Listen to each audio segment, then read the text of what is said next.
The first major show I saw was The Exploited in '85. It had to have been at First Avenue, which is in Minneapolis, Minnesota. That's where I grew up.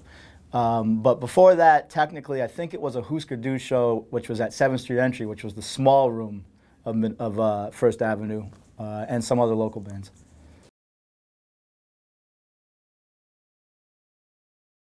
I went to see GBH at First Avenue in '86, and this band, the Cro-Mags, was opening up.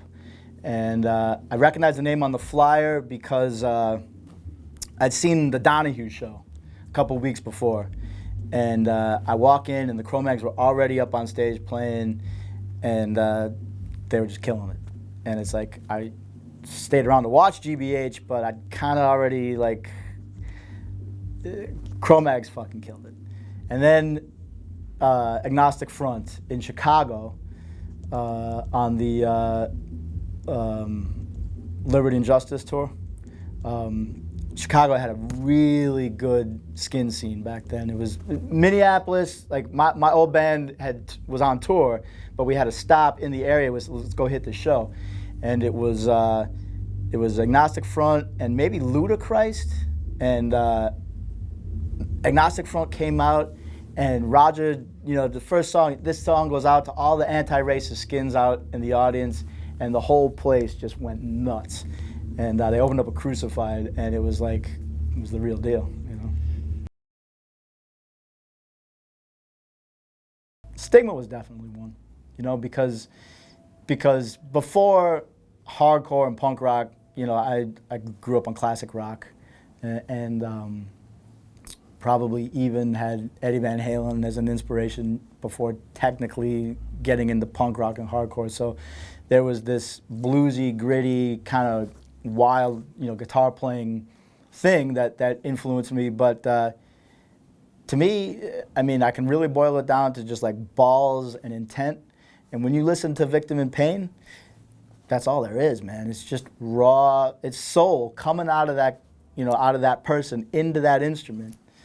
And is it the most technically clean, or is it a virtuoso type execution on the instrument? Absolutely not. But that's not what it's about, man. It's about bringing that soul from that human being to that instrument and making you feel that when you hear it. And that's what he did. Mackie Jason, Will Shepler, and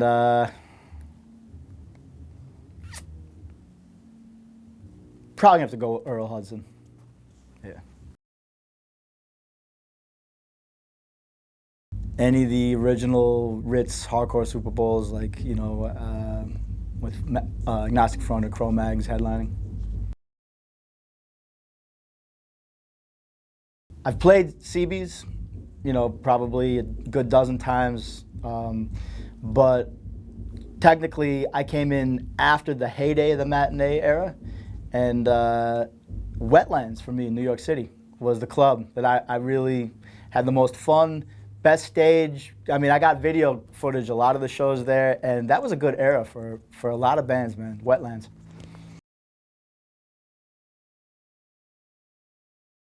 Have fun, man, get into it. It's I've said it before, a multi-generational thing, When I started really getting into it, I remember people around me that were, that I'd see at shows who were older than me and would say, oh, I remember this and that, and, kind of making me feel like I've come in too late.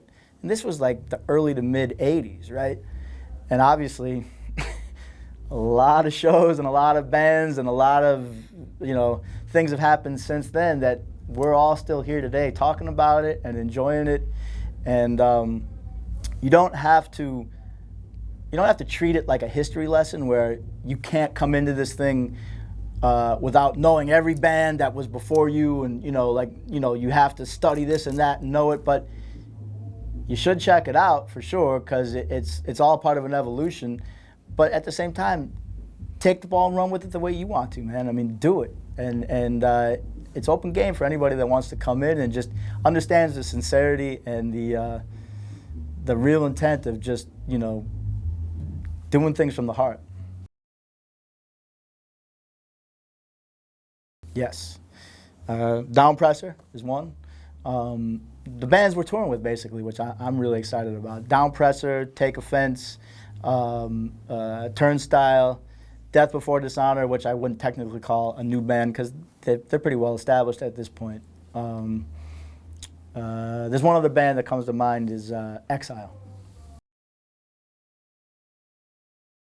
Fuck no. No way. I live in Southern California right now, and there's a club called Chain Reaction in Anaheim, which is that smaller, dirty, just stripped down, hole in the wall type club. And anytime a show happens there, it's full of kids. The bands are up on stage with that spirit and that energy that we all, grew up on, and it's still happening.